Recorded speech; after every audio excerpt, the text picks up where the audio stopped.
What if private aviation could contribute to the design of your legacy? I'd like to welcome David Clark to the Design Your Legacy podcast this lovely day. Welcome, David. Thank you, Angelina. Really glad to be here with you. It is my pleasure to host. And where are you joining this lovely day from? Well, it's been super cold in Minneapolis, so I would say cold Minneapolis, but it's getting warmer. So warmer Minneapolis. Yes. Well, I'm very excited about this conversation. During our icebreaker and our preamble, we really got into very important nuances of what private aviation can do, both for individuals as well as for the family unit. So let's just jump right in. So many individuals and Good. families enter private aviation without truly understanding the landscape. What are the biggest misconceptions that create costly mistakes and long-term operational risk? Well, it's a great question. I think that it's a common issue in our industry. I think the biggest mistake people make is really focusing on the acquisition cost of an asset and not really understanding the ongoing operational costs. And that comes with just the excitement of buying, an aircraft and having this magic carpet at your disposal. So a lot of time and effort goes into acquiring the aircraft and the budget surrounding the acquisition of the asset and not necessarily the actual ongoing operational cost, which if you have a lower cost, private aircraft, and you're flying a lot, your ongoing operational budget might be 30 or 40% per year of what you paid for that asset. And so, not understanding that and really having an appreciation for that and putting some guardrails around that is typically where people get into trouble. So Yeah, I wanted to start with kind of the difficulty and the problem, then we'll work our way to the remedy. But I think it's interesting the number of individuals that are interested in private aviation. But like you had said, if they can have a long-term vision, how much better off they are then to maintain it. But also, we're going to get into in this conversation the many benefits of when you can pull a family together and realize that this asset can be that glue, can be that space where conversations can come together, but also this idea of travel, which we're going to also get into. So, are there any other misconceptions that can create costly mistakes and long-term operational risk? I'm just circling the wagons. well, I think the other thing is that a lot of families don't stop to really understand why they have the private aviation program in the first place. It may have been something they inherited, or maybe they, bought a company that came with an aircraft, and they don't really necessarily really delve into the why. Once they can really understand the why of the private aviation program and why they have it and why it exists, then it becomes, easier to handle those ongoing costs. So that's an exercise that's worth doing, and the families that do that are the ones that are really set up for long-term success. Yeah, absolutely. I think the why part is very interesting because a lot of the times, the better we can, what I call unwrap that onion in terms of the philosophy of was it just for status? Was it also because we could, have adventures and go when we want to go? Or one of the things you brought up in our preamble conversation was this idea if, let's say, there's a family member and you have to pull them out of a certain country and you can't wait. So there's like eight different benefits. And some of it, I think individuals and families know going in. And I think the rest kind of comes with a learning curve. Yeah, and that's and a lot of the reasons that families have private aviation are, of course, the flexibility. Of course, it's the privacy, it's the security, it's being able to go when and where you want to go. But that still doesn't really understand, doesn't really answer the question why. And ultimately, the private aviation program is really there in order to help the family members perpetuate and fulfill the legacy of the founders. That's really what it's doing.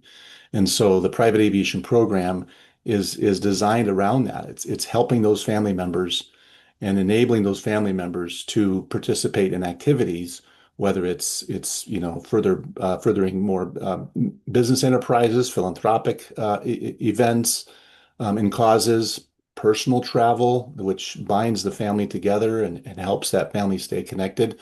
All those activities are made possible by this mobility that's offered by the private aviation. But at the end of the day, it all comes back to the purpose of the family office to begin with, which is to perpetuate the legacy of the founders. And that's really what it's all about. So that's really the why.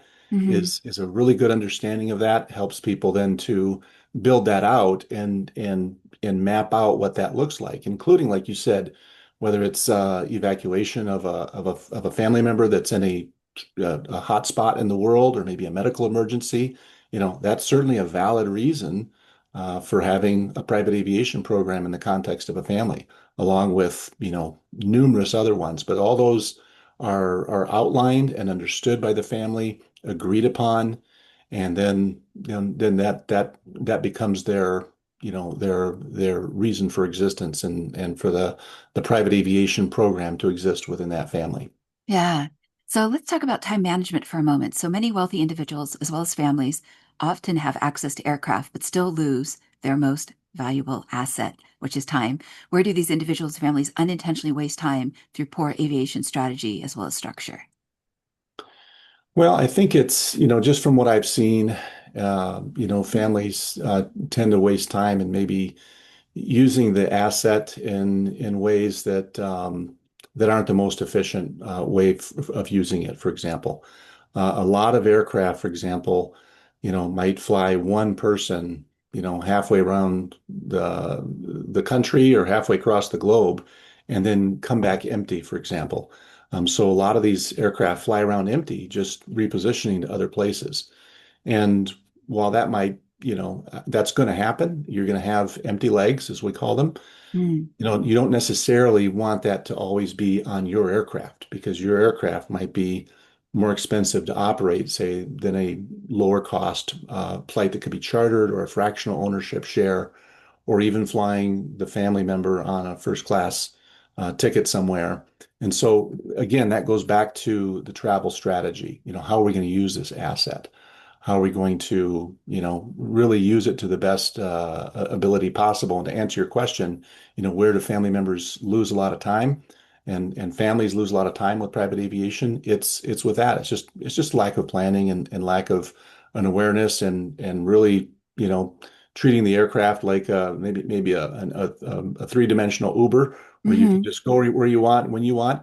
And it may or may not make sense to use the aircraft for every single mission. Sometimes there's other modes of transportation, like a charter program, like a fractional, like first class airline travel, that can fulfill that function without firing up the expensive family aircraft. So, that's one way where, just a better developed use policy and guidelines for the flight operation can really help avoid those and save that family time. The other thing is maybe just lack of planning when it comes to maintenance events. Having the aircraft, go down for maintenance Hmm.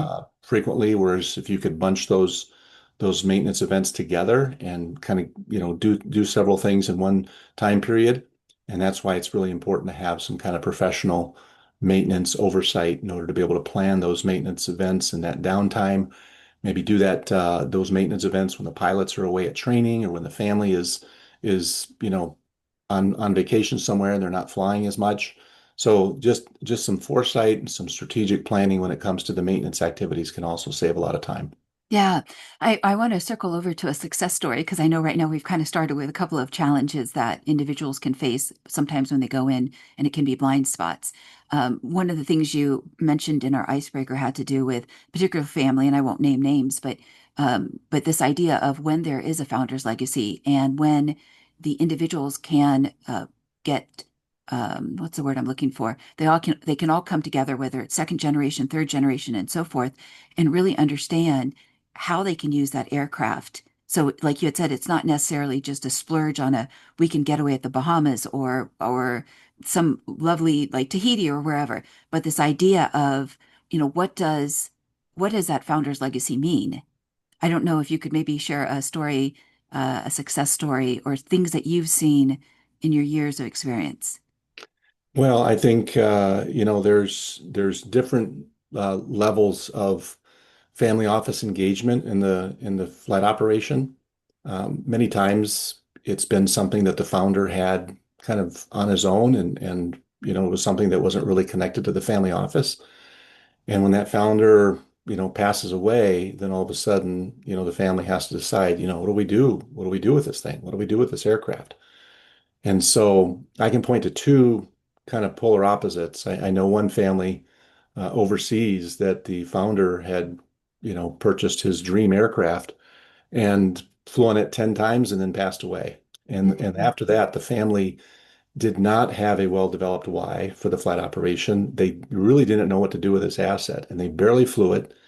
It cost probably millions of dollars just sitting there in maintenance and insurance and crewing and depreciation and all the different costs that go with it.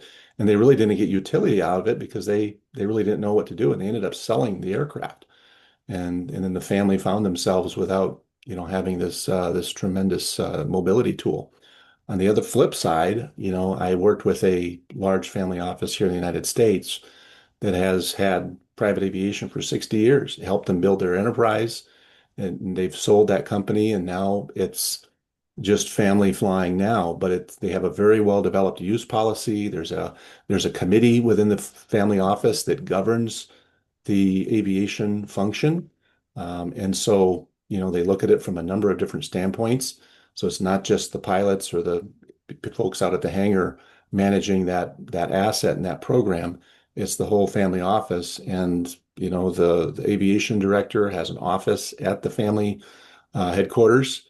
And so it's really an integral part of that family. And that's a true success story on how to run a aviation program within the context of a family. And I would just say that, whether you're a small family office with just one aircraft and just a handful of users, or a much, much larger family office with multiple family units, multiple generations, it really is worthwhile, having some kind of strategic intent when it comes to the aviation program within the context of the family office. And I go back to that point that I made earlier. It all has to do with fulfilling and perpetuating this ongoing legacy of the founders. That's Yeah. that's the whole purpose of a family office. And we oftentimes think about that in terms of the financial resources of the family and investing those and make sure the money never runs out. And that's important. Mhm. But more and more, you're hearing family offices talk about succession planning and legacy planning, and the aviation program, that mobility piece helps that to happen. Yeah. Would you share a story, if you recall, of a particular family and their, let's say, four core values, and which of those, or maybe one or two or three of those core values, got to be honored in the alignment between their private aircraft and use of it with that founder's legacy? Like, for instance, maybe there's a philanthropy piece, but please share your thoughts.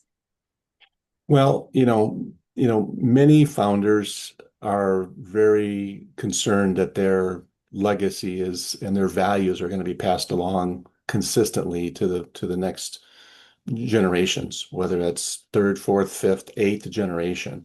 Mhm. And, we know that unfortunately, most families, don't make it past the third generation because of this dynamic where the values are not transmitted, and the family just kind of ends up drifting apart. The successful families that Mhm. are that are out there that have really made, they've been intentional about their values are the ones that end up having the highest chance of success and in making it down through the ensuing generations. So I think that one of the things that I've seen just in different um, industry reports and industry studies as they've interviewed these generation one, generation two, and that's the whole idea of this stickiness, the togetherness of the Mhm. family. That's a priority. How often are we going to get the family together? What kinds of experiences are we going to have? Are we going to have, we're intentionally going to have shared experiences. We're intentionally going to have shared amenities. So that could be, in some kind of real estate when it comes to vacation homes or marine assets, could be. And so the aviation function itself um, enables that. It helps that to happen. people aren't going to spend that much time together on an airplane. But the Hmm. airplane helps them get together to spend maybe a week or 10 days together on a family vacation, which really promotes that family unity. So family unity is really important if you look at the surveys as to what's important Hmm. for those families. The other thing is like you said, those philanthropic activities. So whether that means sitting on a board or sharing an experience where the family goes on, some kind of a mission trip together, or they go visit one of the causes that they support, whether it's somewhere in the third world or somewhere in the United States, but they're using the aircraft to go there and actually spend time with the people that they support. You can't put a price on that. That is invaluable, especially for the family to share that experience. Imagine a generation one, founder going on this type of a trip with their grandkids. It's an incredible experience. So the aircraft helps to promote those kinds of activities. And so the aircraft itself, the aviation program itself, isn't really something that brings people together in and of itself, even though it does. If you're sharing, the travel time that you're on the aircraft with other family members, those are great experiences. But what it's really doing is taking people somewhere. They're going Hmm. somewhere and they're going with a purpose. And so that's the type of thing that the aviation program, as I call it, because a family may or may not have their own aircraft. They may have an aviation program, but they might have a fractional share, or they Hmm. might have a package of hours from a reputable charter broker or charter operator, or they might have a hybrid. They might have a combination of these. So a well-developed, well thought out aviation program really helps serve the family with that mobility piece to then promote those activities that fulfill the legacy of the founder. That's what it's really all about. So I would say that those are common values that are able to be promoted with the aviation piece. And furthering of business interests, even if there's some kind of an exit or some kind of a sale of a company, the family's always going to be investing in something. They're always going to be developing new lines of business, new ways of investing to grow their capital. And again, the aircraft allows them to go and make those in-person visits, face-to-face visits with either, a company that they're buying or a company that they bought and they're now seeing it grow. Just having that face-to-face contact is something that the aviation program enables. And so, all these things are promoted and furthered by the mobility that the aviation program allows. Yeah, what I find so fascinating about that answer is that when it can lend to the personal development of that family, the relationships can become more intimate and they can grow trust. And I think oftentimes on the outside, we can look in and say, wow, the financial assets are growing, but what about their ability to emotionally trust one another and grow together no matter and it's not just having to rescue someone from a hotspot. There's 10,000 things today that can cause distance between someone. If someone says the wrong word, they get offended, or they were supposed to say something, they didn't say something, they needed the support, all of these nuances. And yet, if it can lead to that personal growth piece, that where we become better humans. Yeah. Well, Yeah. and we're all familiar with the term quality time. Hmm. But I think that we're all discovering, and families certainly discover this as well, that, there's quality time, but there also needs to be quantity time. I mean, the Hmm. family just needs to spend time together. Hmm. And that's how closeness um, continues in the family or grows if there hasn't been that closeness. It's Hmm. something that's got to be intentional. There has to be real intention on getting a family together and planning these activities so that people want to go to those activities, people want to go to those get-togethers, and really develop those relationships. Families are organisms, and there's never a perfect situation. There's never a family that exists without some kind of conflict. But what's the family going to focus on? What divides them or what brings them together? And so with a successful families, they really plan out these types of things, whether it's a excursion, a trip somewhere, or it's getting together at the family vacation home or Mm-hmm. some other place that they have decided, every 3 months or 6 months or around the holidays, we're going to get together and we're going to use that aviation piece to bring people together to promote that value that the Mm-hmm. family has decided, which is important, which is, not just quality time, but the quantity time as well, that those shared experiences. Yeah, I think it's such a needed conversation today. And I think that's one of the things I also expressed in our preamble, because there is a transfer of wealth that has just begun and it's going to continue on, I think, until 2048 ballpark. And Yeah. so there needs to be that time together, but also where the assets serve that founder's legacy. And maybe that founder's legacy might be amended as each generation adds to it. But that is the foundational starting point. That's the brick that starts it all in terms of if then those assets again, because if not, what's the point of all those assets if there can't be deeper meaning and connection? I mean, the bling bling is wonderful, but even the bling bling can be empty after a while, even for the Well, youngest of them. yeah, and it goes without saying that most wealth is created by maybe the first and second generation. By the time the third and fourth generation comes along, they're not necessarily, in those early years of growing the wealth, of Hmm. building the wealth. They're now more into the years of how do we spend the wealth? How do we further the legacy of the founders? How do we transmit these values not only to our own family, but how do we impact our society? How do we do great things that's promoted by our family name?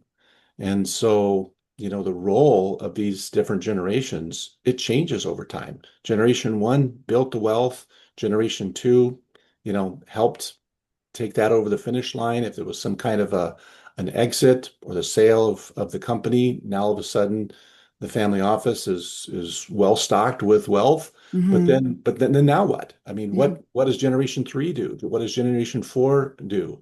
What does it mean to be a sixth or seventh generation Rockefeller or, Hmm. other Or other names Walton. or Walton? Hmm. Exactly. What they didn't build the wealth, but they're inheriting that wealth. Like you said, that great wealth transfer is going to be happening.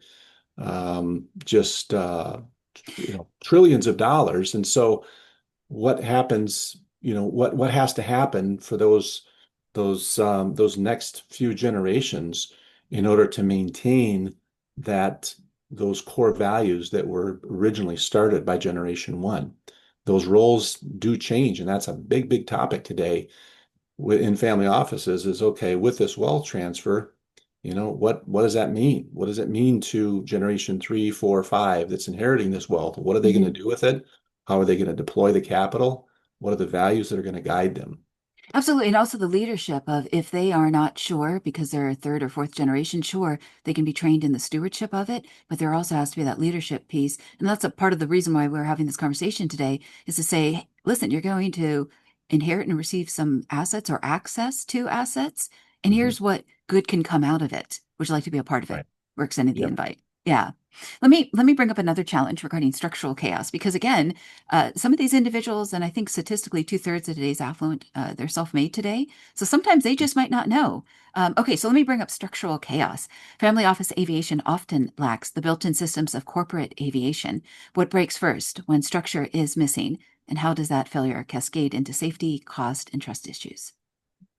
Wow, that's such a big question, and I guess I would answer that, Angelina, just by saying that, there's different things in private aviation. Corporate aviation is typically known as that very structured flight operation that supports the objectives of the corporation. So that's, Chevron, American Express, Walmart, um, Citibank. I mean, these are large corporate entities that borrow from and really integrate the flight operation into the, strategic objectives of the corporation.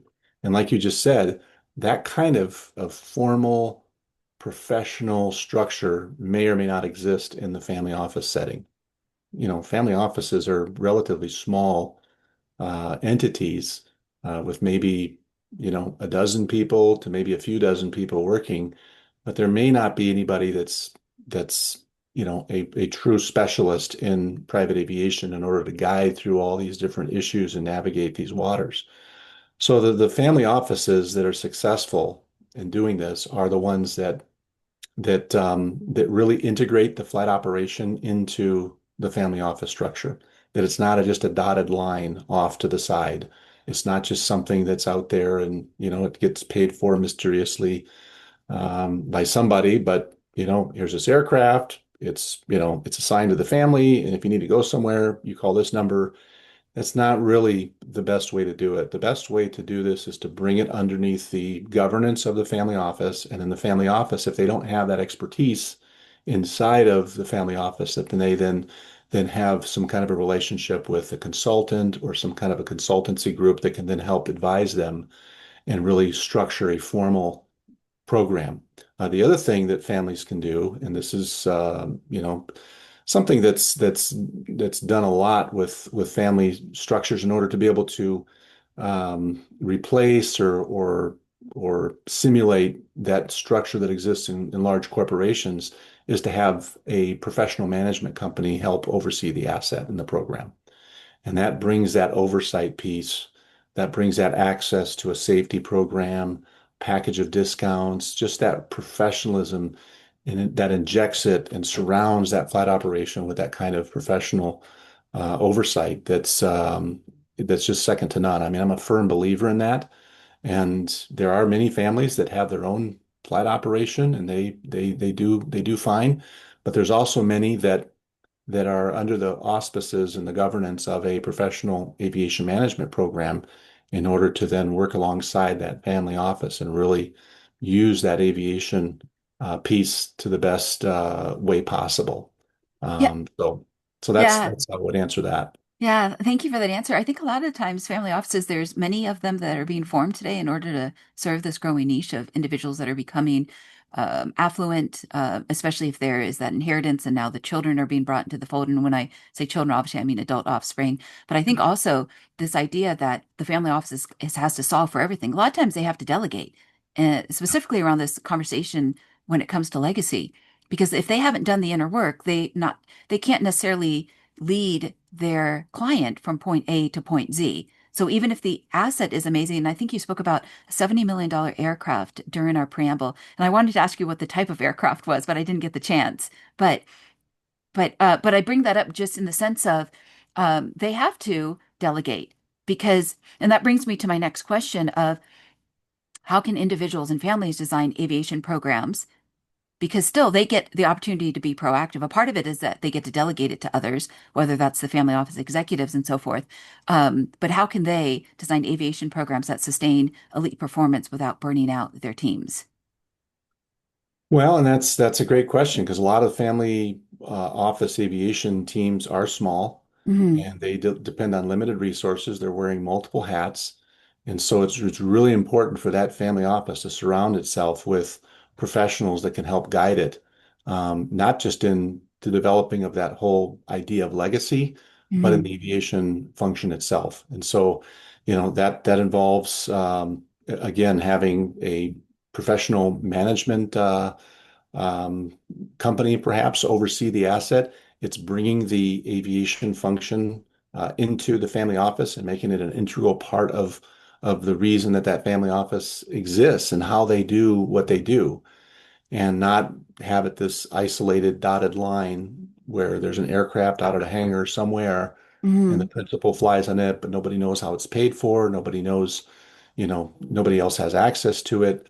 Those are typically underdeveloped aviation programs.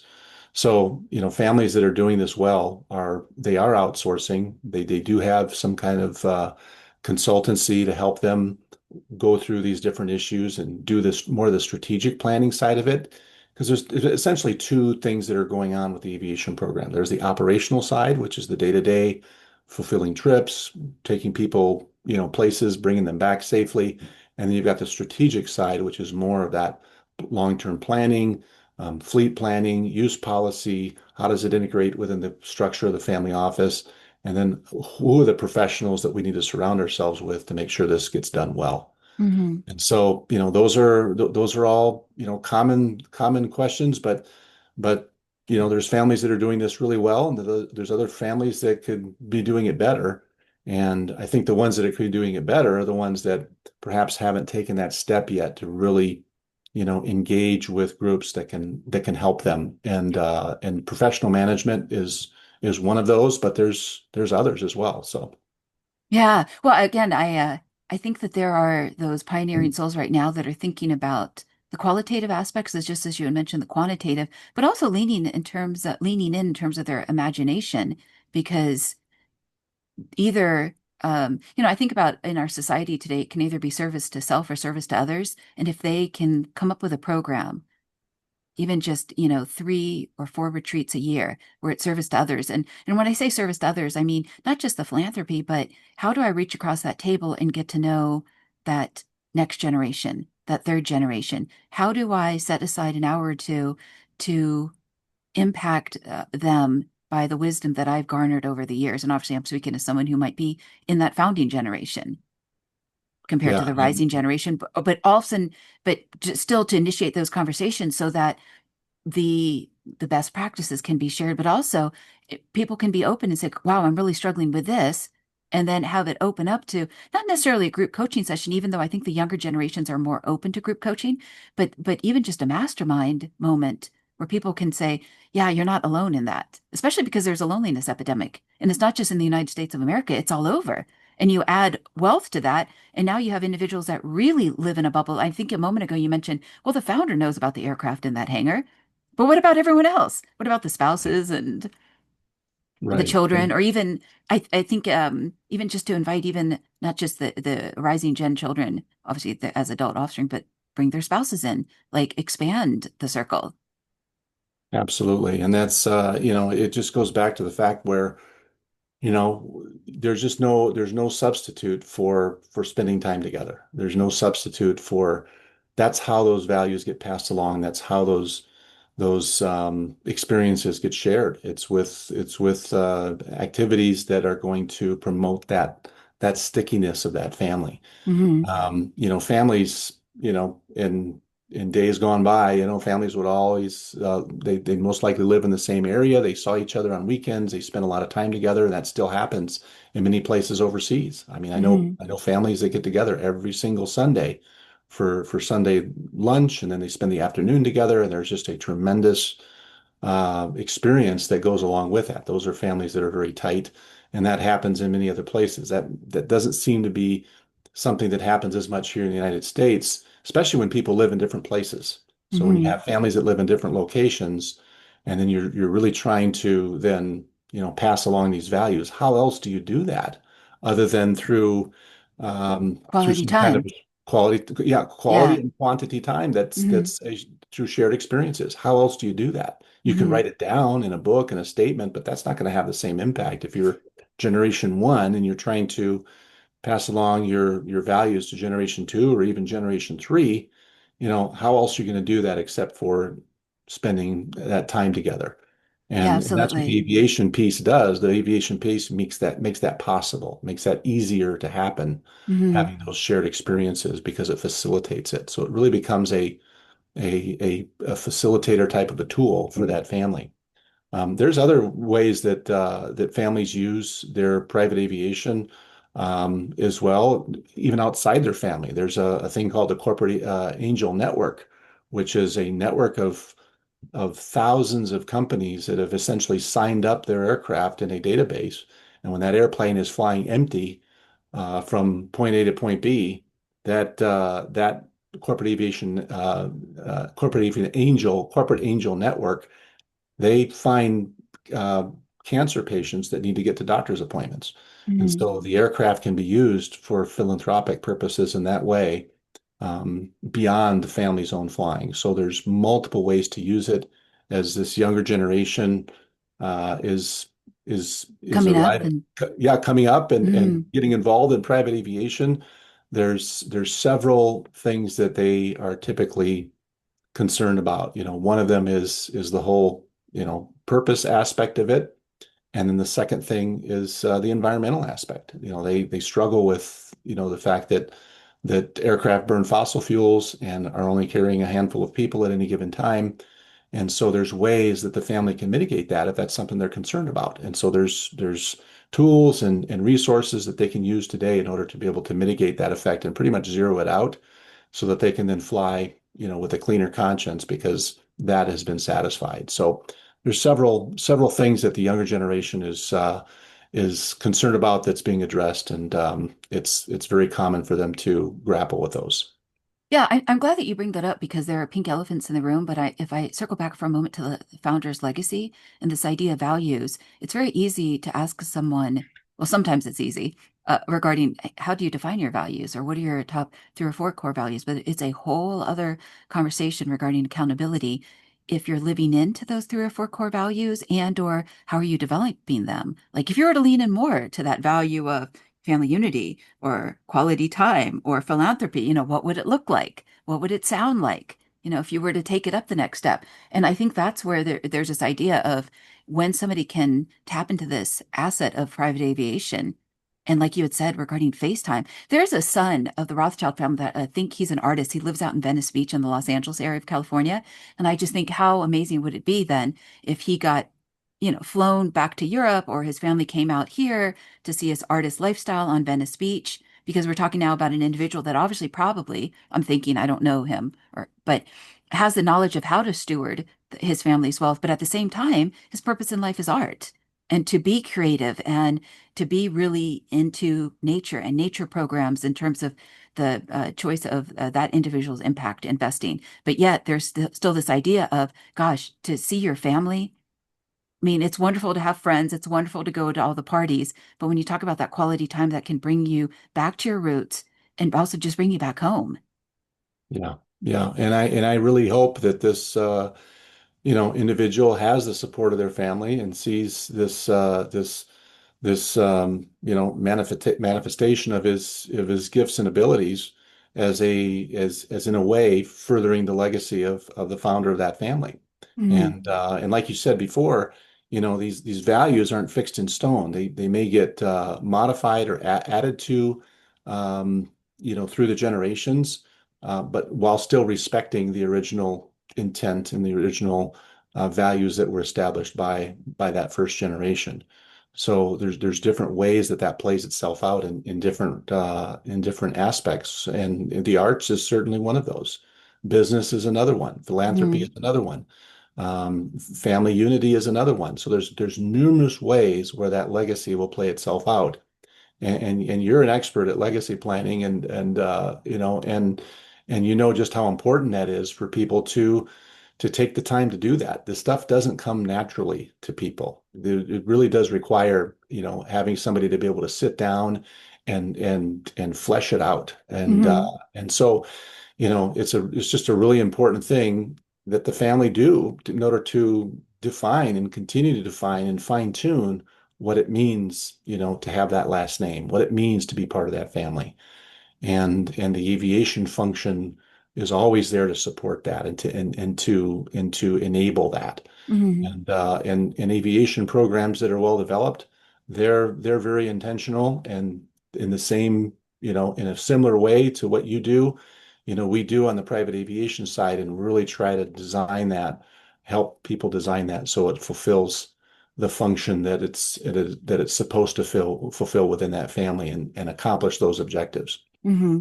It's also interesting as the next generations come up. I think you had referred to, and I'll get back to the list of questions in a moment. You had referred to the fifth or the eighth generation and so forth. And I think about this expression. It might have also been a line in a Cyndi Lauper song in the 1980s. And the line was, money changes everything. So for the founding generation, they've already done their tough tackling and business risks and long nights at the office and endless hours. But when I think about that phrase, money changes everything, if the younger generations are coming up and they're questioning many different things, they really need the support of that circle of their family, even extended family, to feel like they belong, but also to understand their identity of because the world's going to sell them a lot of messages. Well, and the only thing I would maybe add to those poignant words from Cyndi Lauper would Mhm. be hopefully that money changes everything for the better. Sure. And And I I think think that's what's possible when somebody exactly can point that's it out. Right, because a lot of Yeah, times, the focus is on how money, can changes things. alienate. Yeah, alienates or Hmm. changes things for the worse. And really, I think what families are what they ultimately want is to see that money um, Get put to changes good things for the use. better. Yeah, Yeah, absolutely. yeah. It changes things for the better and makes the world a better place. Not to use a an overused phrase, but we really want the world to be a better place. Who wants the world to be a worse place for their kids or grandkids? And high net worth families, they want this tremendous Good to be you know done. yeah, they want good Yeah, to be done. They want good to be done. They want their family legacy to be not one to that, be wasted. no, they want it to be a Yeah. positive to the world. Yeah, it's interesting, and I'm going to go back to list of questions in a moment, but it's interesting because there's like two areas, entitlement as well as rivalry. And so every family is going to have their dynamics. But when you add success, failure, wealth, and those three things are magnifiers, Yeah. then I Yeah. think it's really good that again conversations like this can happen to point out sometimes the obvious is not so obvious because people are sometimes in their lane of traffic and they're just doing the same thing that they did yesterday, even in their belief systems. And then to say, hey, wait a minute, let's talk about the possibility and lean into the imagination, or all of our imaginations regarding what we can do with this asset of private aviation to bring everyone together. So we can talk about all these invisible pink elephants in the room that exist. Yeah, absolutely. And that's one of the primary reasons that a family has private aviation is to bring the family together. It's not the only reason many times, but it's one of the main reasons is we have an asset, a Hmm. mobility asset that's going to be able to help bring us together from time to time, whether that's every 4 months or 6 months or around the major holidays or whatever that family designs, as a reasonable interval for having larger family gatherings or family board meetings or whatever is necessary. But the aviation is there to support that and to enable that, because otherwise it may not happen as often. It may not happen as easily, and those are barriers. Like if Hmm. you're going to meet every once a year because it's hard to get together, and Hmm. now with a private aircraft you can get together every 6 months Or every three. or every three, the Hmm. chances that family is going to be better off are higher because there's more communication, there's more shared experiences, there's more stickiness that occurs from being able to, discuss all the things that are surrounding that family in terms of issues and challenges and structure. So the aviation piece is there to support that. And when it's done right, it's just you use the right word, multiplier. It's a Hmm. tremendous multiplier.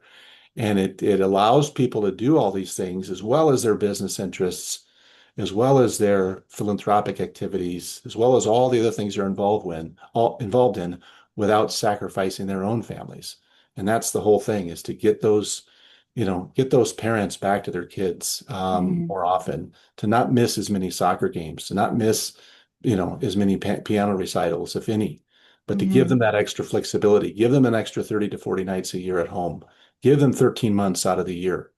And so, that's that multiplier effect. And there's a cost to that, and Hmm. that's calculated up front. But this is what's available. This is what's available for the family that really goes about this with strategic intent. They can really multiply their impact, the And the communi results that they leave. Yeah. yeah, absolutely. And the communications with the family offices. I was going to bring up a question here about family offices because sometimes they get tasked with managing that financial capital, but then all of a sudden, surprise, there's four or five other types of capital, right? And so they're very close knit with that founder or with that family. And so they're going to be great at solving some problems. But let me ask this question of where do family offices struggle the most in managing aviation complexity, compliance, and or accountability and the governance gaps?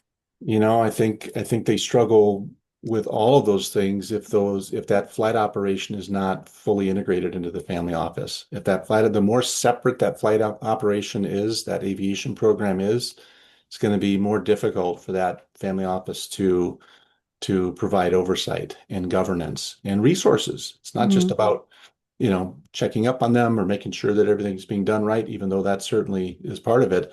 But it's providing resources to that flight operation to be able to make it a great place to work where the pilots, the scheduler, the technicians, they want to be there. They want to be part of this team because they're fully integrated. When a family doesn't do that, it makes it more difficult to provide those types of functions. But I'd say the main thing is to bring that flight operation, that aviation program underneath the governance, the auspices of the family office. And that can be through lifestyle, that can be through shared amenities, that can be through any number of different types of oversight mechanisms within the family office. But it either exists or it doesn't. And the ones that are doing it successfully definitely have that as a part of their program. It's underneath the overall structure of the family office. Mhm. It would be great if, and my next question has to do with wealth advisors. Would it be great if the wealth advisors could talk more with the family offices that could talk more with the private aviation uh, agents and so forth, and as you know, in terms of points of contact to make all of this come together, but also to bring it up to a higher level, like you had mentioned a moment ago, regarding like the force multiplier. So, if you could have one message to advisors out there, as well as family offices, what might it be? Like if there's an advisor vacuum. You know, I'd say, advisors understand the value of being an advisor. I mean, Hmm. it's their very role. And yet most advisors are advising on financial matters, on risk management, on insurance, on things that have really nothing to do with private aviation. I think that the advisors just need to know that there's some really good resources that exist in the aviation industry to help them be successful as advisors.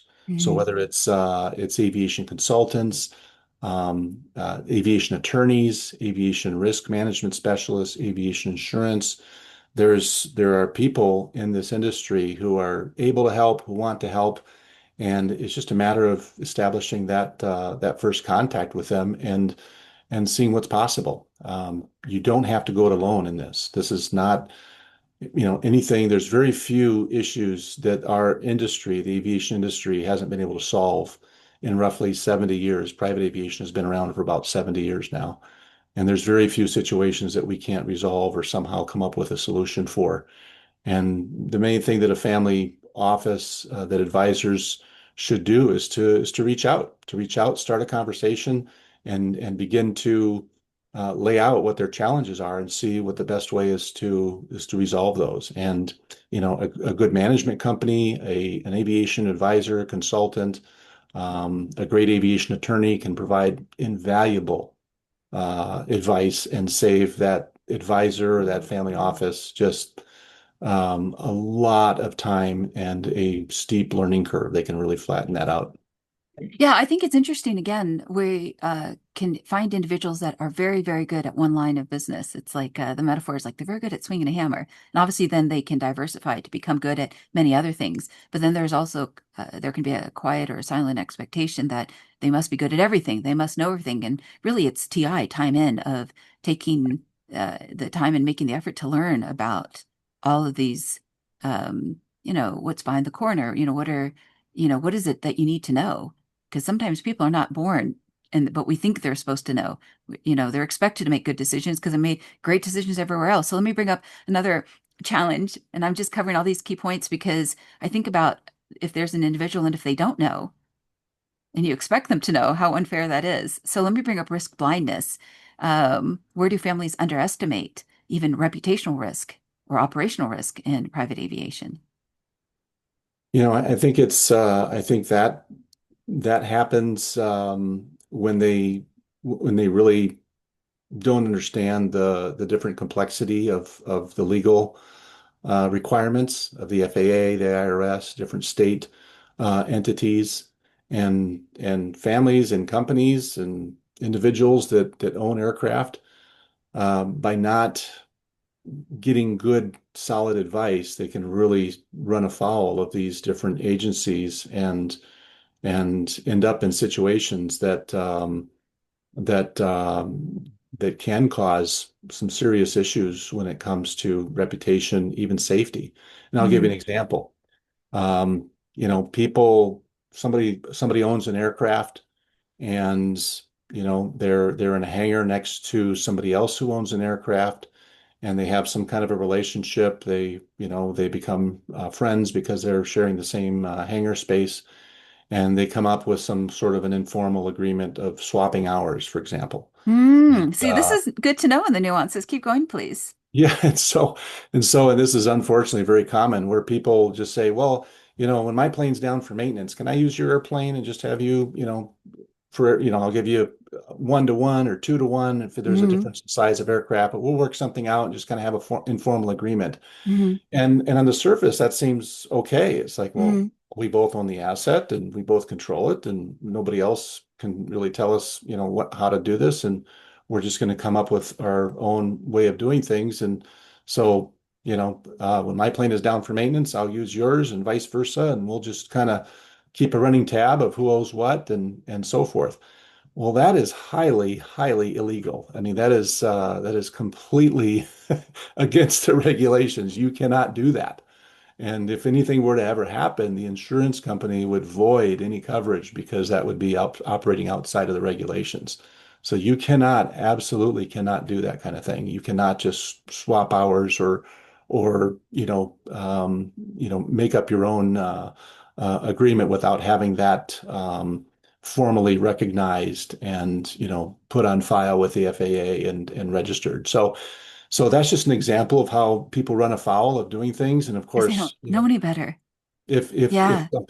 something happens, God forbid, but there's any kind of an incident or accident and they investigate that, I mean, that family, most likely with social media and the newspapers and everything else, could end up, on the news with some kind of adverse situation and really damage the reputation of that family. So, those are just examples of how people can end up in trouble. The other issue is of contract pilots. So, people have a staff, maybe a skeleton staff of 2 or 3 pilots. One pilot's on vacation, another one's in training, or maybe he's out on sick leave, and so they decide to contract somebody just to fill in, like a fill-in person Hmm. so there's people out there in the industry that do this and they go to training and they're usually great pilots and they do a good job. But again, unless you formally recognize that and you sign some kind of a contract with that contract pilot and cross all the T's and dot all the I's, there could be something, if there's any kind of an incident or accident and that contract pilot is found to be the cause of or part of the cause of whatever happened, and everything's not recognized, or they get hurt on the job and have to file a workers' comp claim or something like that, Hmm. and they're not covered, then that sets the family up for a lawsuit. And so these are the things that prevention is really the key here. And it's going to an aviation attorney and getting a really simple contract pilot agreement signed by both parties, recognized and on file so that family, prevents some kind of a situation from getting away from them. But these are the things that bite people, and they can all be prevented. They can all be handled ahead of time so that there's not any kind of an issue should something happen. But these are the things that cause problems, and they continue to cause problems to this day. I mean, it doesn't seem to be letting up. There's more and more situations where people are doing this, swapping hours, borrowing, loaning each other their airplane. It's one big Um, party yeah, until exactly. it's not. Until it's not. When the And then we music circle back to the stops, founder's legacy. Did the founder want this? And that got forgotten about. Please keep going. well, that's just it. I mean, how do you operate the aviation program? Well, you should operate it in a way that's going to honor the legacy of the founder. That's what you're ultimately trying to do with the family office. You're trying to honor the Hmm. legacy of the founders, that generation one, who may or may not still be with us here on planet Earth. Hmm. But whether they're gone or not, Hmm. you still want to honor their legacy. And so that needs to trickle down that needs to play itself out in a lot of different ways. And aviation policy is one of them. Hmm. And that's one of the things that a good aviation program will do is it'll have a list of values that they, are Honoring.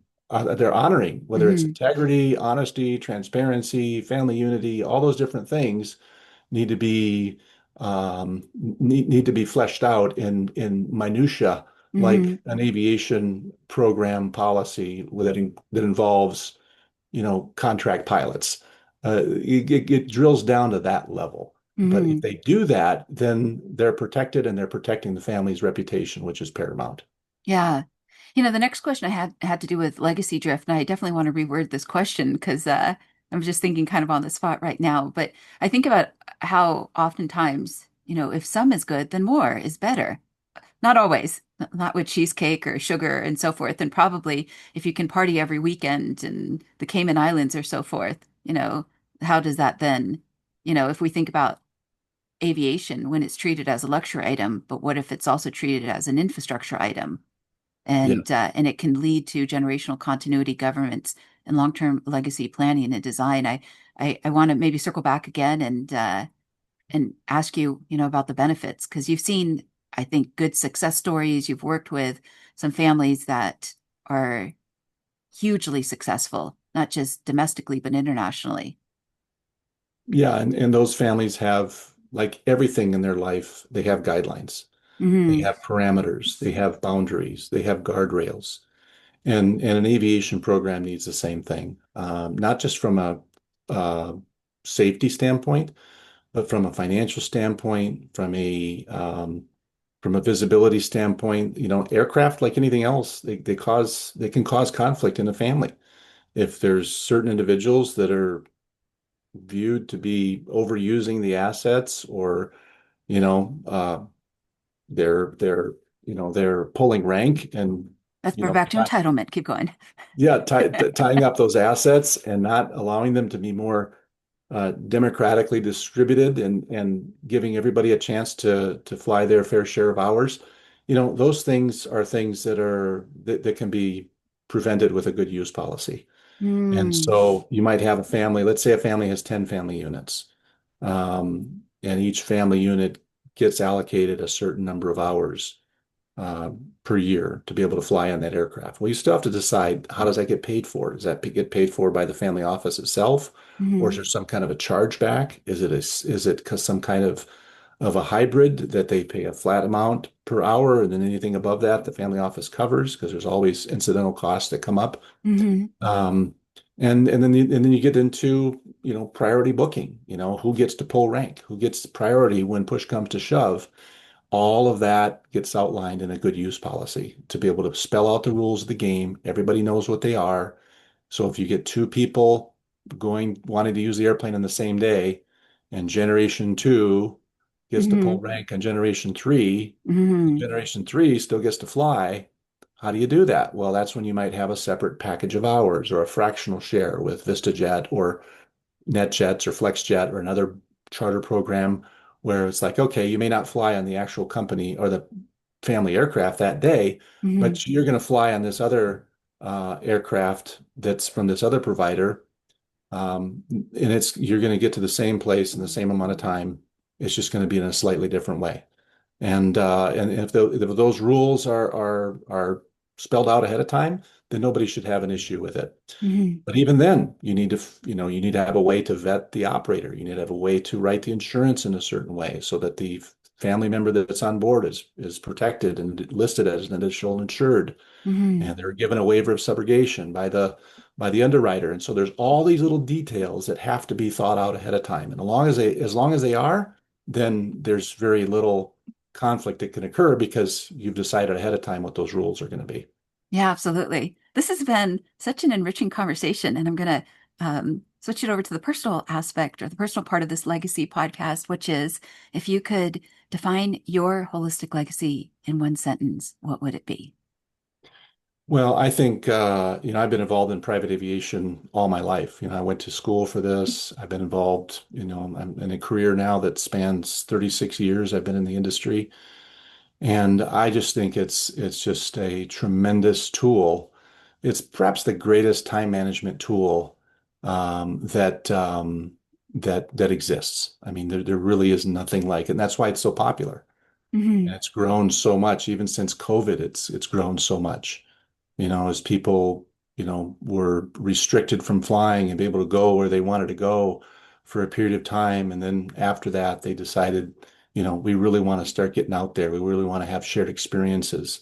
I think collectively as a society and even as a planet, we came face to face with our own mortality, with the people that were perfectly healthy were all of a sudden gone the next day because they got COVID or something happened. And so all of this promoted different types of activities. People began to travel more. People began to go different places. They began to have adventures, and private aviation benefited from that. So I think private aviation is literally one of the greatest time management tools.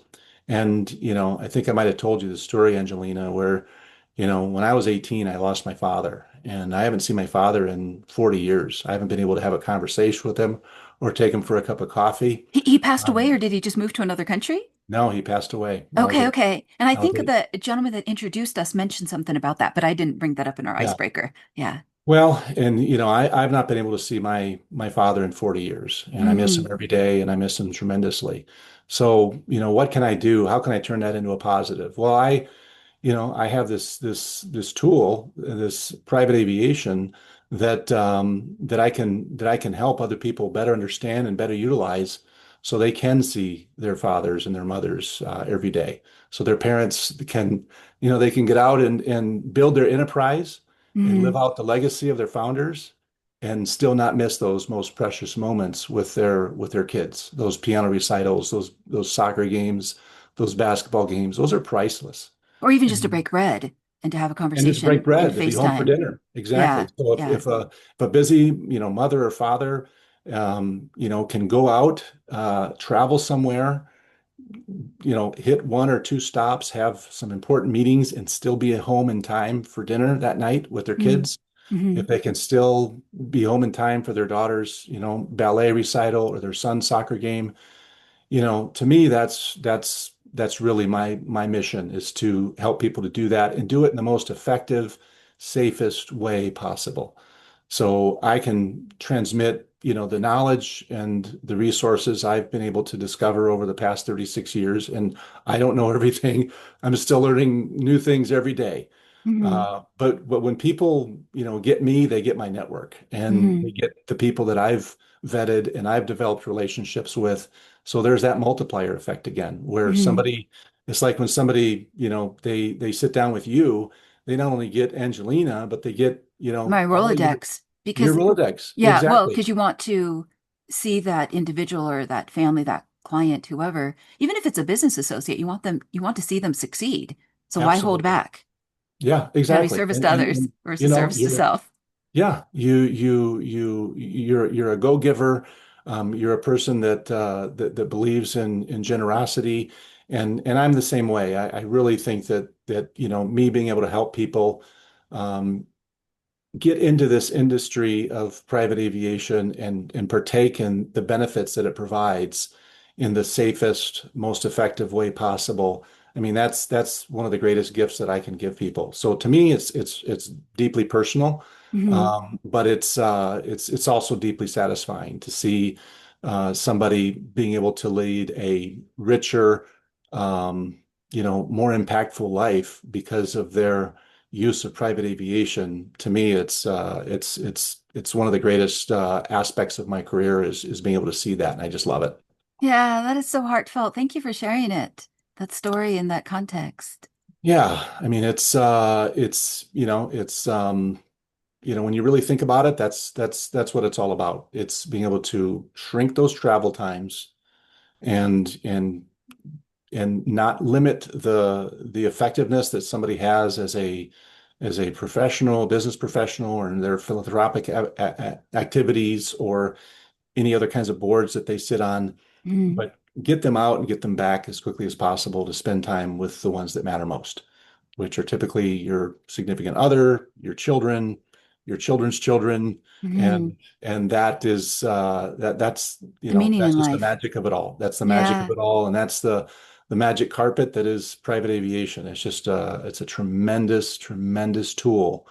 And those that use it and use it wisely, their lives are richer because of it, and their impact is greater. There's just, and I'm not saying that from me, that's from them. That's Hmm. talk to somebody who uses private aviation effectively, and you'll just see the multiplier effect that it has on their life. It's just there's nothing else like it. Yeah. Thank you. What are your top 3 or 4 core values as we draw this episode to a close? It's the things that we've talked about here. I would It's imagine education, generosity. generosity, honesty, transparency, family unity. It's all those things that I want to leave for my family and my children, and is what I find are common with many other people that have achieved great success in worldly terms, but who want to transmit that down through the generations and through the ages.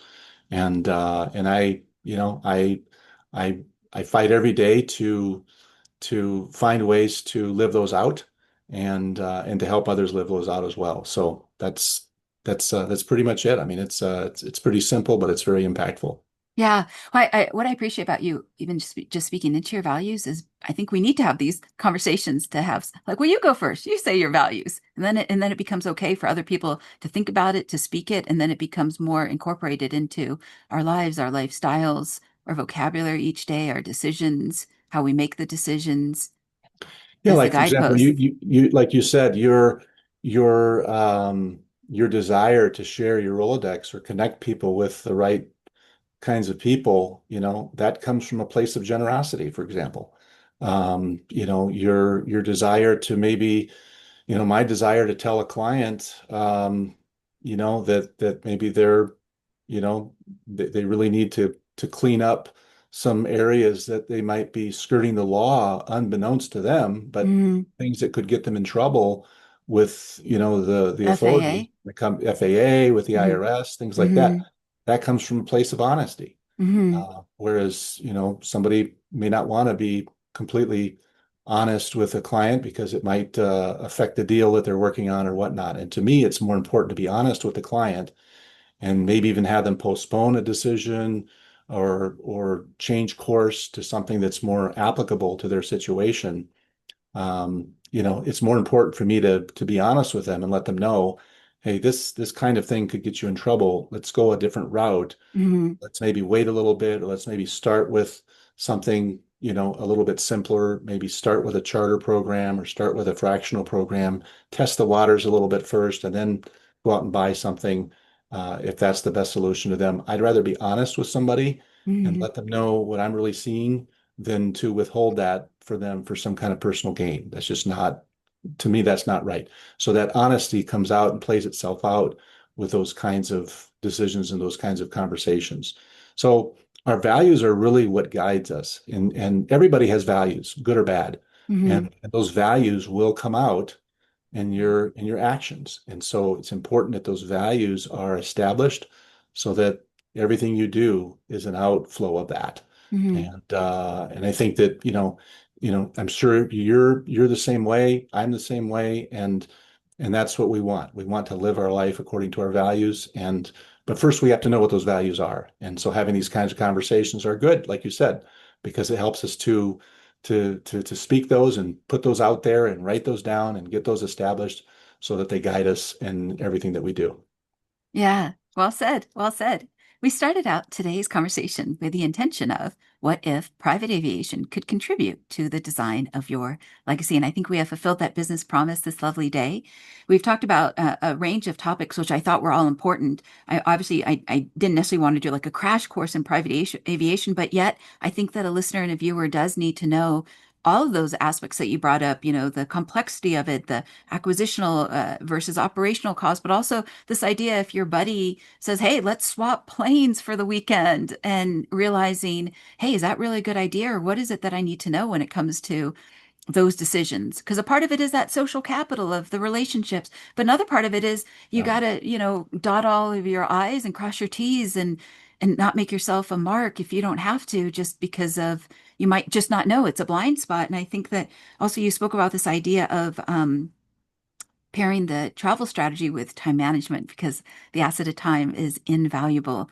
And I think many individuals are realizing that the more financially affluent they become, the more that they become interested in longevity because they know that time is finite, no matter if Wall Street sells us another concept or construct. Anyways, you also brought up this idea of a well-developed why and having a use policy as well as a committee in place and realizing that oftentimes families can drift apart, but through private aviation, all the generations can be brought together, and there doesn't have to be that statistic of, oh, the family fell apart and the wealth fell apart by the third generation, and yet perhaps it can move to the eighth generation, but that takes intentional shared experiences, family unity, and even exercising one's value, whether it's leaning into that founder's legacy and knowing it and repeating it and bringing it back up and living into it, but also realizing quantity time is just as important as quality time. So, quantity and quality. So, thank you so much, David, for being a guest this lovely day. Been great. Thank you so much, Angelina. And I think I mentioned that I don't have my closing paragraph that I always read, but if you are tuning in on Apple Podcasts, Spotify, Amazon Music, etc., please remember to rate and review, share with your family and friends. And if you feel so inclined, send an email to either David or myself and let us know your thoughts and feelings about today's conversation. I will definitely include the website and any links in the show notes. So thank you so much for joining. And thank you, David, for speaking into your legacy. Thank you.